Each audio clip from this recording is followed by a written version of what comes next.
Citizen Sleeper is an adventure game, visual novel, survival sim, puzzle, and just an experience that is set in a sci-fi, cyberpunk-ish future where companies learned how to digitize the minds of their citizens to ensure the constant flow of cheap and agreeable workforce in order to ensure the stable growth of their never-ending ambitions. But the ambitions of those infinite mega-corporations are no business of yours, at least not anymore. You are an escaped sleeper, a copy of real person's consciousness which was crammed into the crumbling, constantly deteriorating body that has only one purpose in life: work until you die and then be replaced by someone else. Because you are not human, you don't have any rights that a human may have. You are a property, a result of a contract, according to which the original you exchanged their copy of themselves for a chance to have a carefree life without even a single worry. The true freedom. None of which you will see because you are the price for the said freedom. You might think like a human, feel like a human, have the will to be alive just like a human, but you are nothing more than a piece of mining equipment. And that's all you're gonna be until your last miserable days.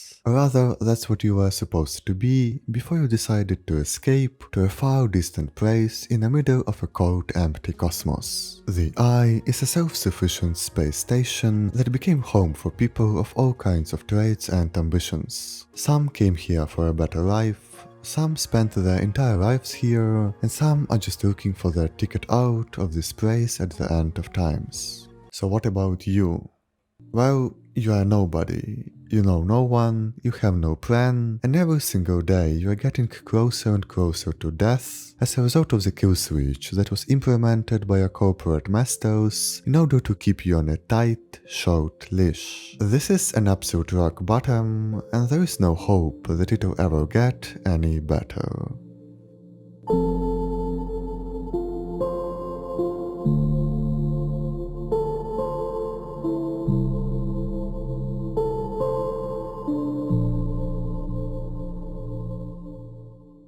Among many video games that I had a chance to experience, I think the closest one that I can compare Citizen Sleeper to will be Disco Elysium, also unofficially known as the best game of all times. In both of these games, you are confined to relatively small areas where you need to explore the underlying mysteries of these places, while at the same time trying to survive the hardships of everyday existence. Also, both of these games can be described as reading simulators. And as someone who has a degree in English literature, I think it won't come as a surprise that I absolutely despise reading. But what makes even a caveman like myself enjoy the never-ending streams of text that Disco Elysium consists of is that somehow this game manages to express such depth of all kinds of bizarre and wild feelings through surprisingly brief and very manageable chunks of text. I don't have to battle against the Tolkien's Silmarillion every time I'm entering a new location. It's also concise, but at the same time so rich with character and personality that it is impossible to stop yourself from having just one more conversation with a postbox. I've heard that Disco's writers tried to see their writings not as a novel, but rather as a string of Twitter messages. And that works great actually. The constant screaming voices that torment your dilapidated mind is exactly how I describe Twitter to people. So it's a perfect fit for a game where you speak with your 20 different split personalities and try not to get gaslighted by your own tie into committing the worst mistakes of your life. Citizen Sleeper might lack that sheer insanity of Disco Elysium, but that precise, short, but at the same time very impactful writing is still here.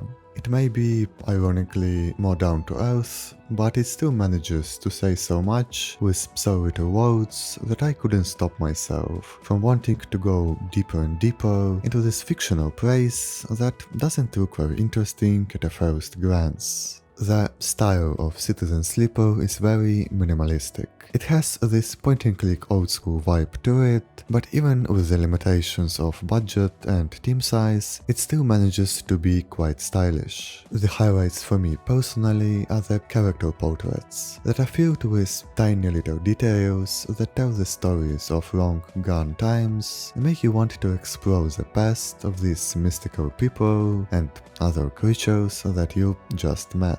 This game, through a couple of PNG images and a stellar writing, manages to pull you inside the universe and make you feel like you're not just rolling dice to get the highest numbers, but actually try to survive or even live in this place at the end of the world.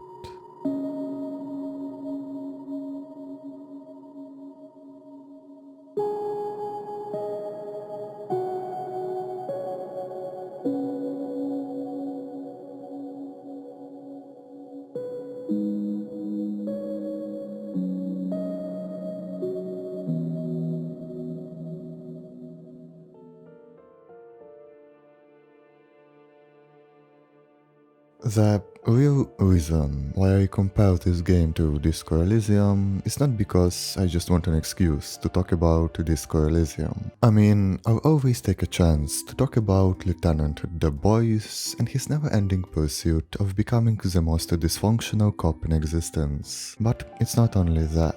Just like Disco, Citizen Sleeper makes me feel stupid little feelings that resonate with something deep inside of me. In Elysium, those feelings were the regrets of the past that we all carry with us wherever we go. Those things we wish we could change, the shadows of our decisions from which we can't escape, no matter how far we run or how deep into the bottle we glance. It is a story about accepting who you are, learning to live with all of the crazy voices in your head, and not losing yourself in the despair of our everyday decisions. The past will never disappear, but the future is still unwritten, so there's always a chance to make something better out of the mess that you are stuck in. It's a message to which I think all of us can relate.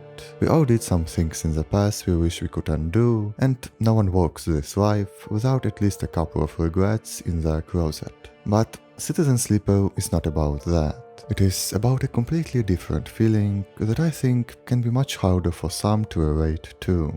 I mean, it's not like we know how it feels to leave everything behind and journey a million miles away into the infinite unknown.